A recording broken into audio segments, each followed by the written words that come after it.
if we all collectively, every time a mother has to struggle with access to a subspecialist and their kid has to wait without care, writes a letter to their elected officials, boy, you would see a lot of change and very fast.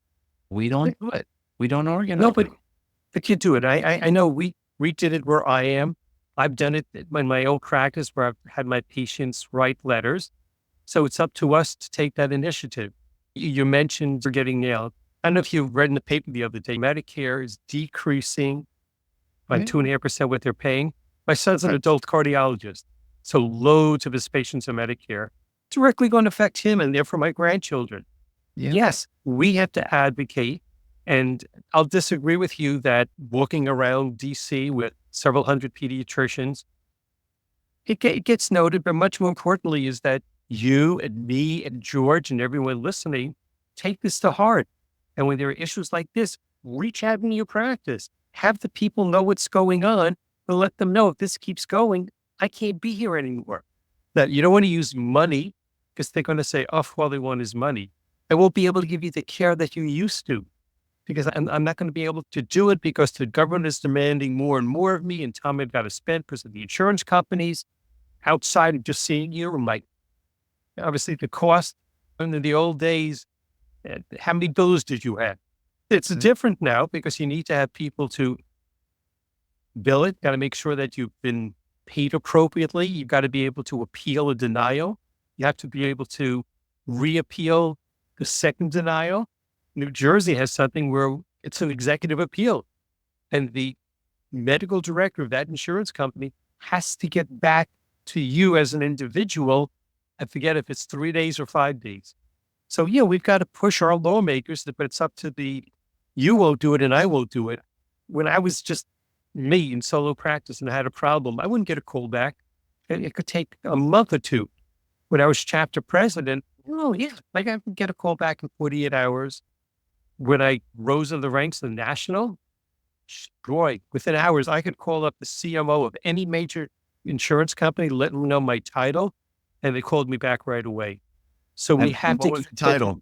What was your title? So for instance, when I was just a member of PAC, we used to be PPAC, and I always chose United because I just liked them so much. I called them the evil empire. I could call any medical director in any state and tell them I'm calling from the national AEP committee that deals with insurance companies. When I was chair, I skipped all that. I went right to the CMO. And I've got to tell you, a lot of the CMOs were not just doctors in suits. They still remembered it. And I had a lot of help from the CMO nationally. I'll even use United. The guy that I interacted with was great, but you got to take the time out. So it wasn't seeing patients. I was on the phone, quote me, insurance companies. Right. You know what? I think all the time. I think your point. I I'm think a your member of point. PAC, which you have to get approval. So I always go as George Rogu from RBK. I never use the I title. think to your point, you're absolutely right. If you get the parents involved and you cannot tell the story, there's two things you can't do. Because when you talk to lawmakers, first of all, not because they're dumb, it's because if you're a congressman or congresswoman from West Virginia, you have 1,000 different issues that are important to the people that elected you. And you just don't have time to know how much is the pediatrician getting paid for an ear infection in West Virginia. They just don't have the bandwidth.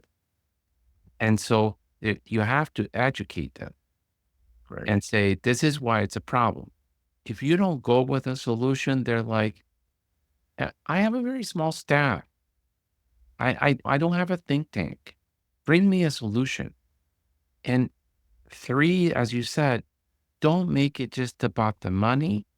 Tell the story of all these kids who are not getting care because the system does not pay for their care. And in the long run, that's costing more money and we're wasting wonderful lives that have huge potential and impact just because we don't want to spend a little bit to make the system work for the kids. But if you go in there, my salary is not enough. They're like, neither is mine. Yeah. I'm a congressman. The average pediatrician makes $200,000 a year. I make $180,000. and I got to pay for plane tickets back home every weekend to see my kids and my wife. And I live in a townhouse with 4 other Congress people so that we can afford the rent here. I don't have any pity for you that you want to make 300,000. So you don't talk about the money.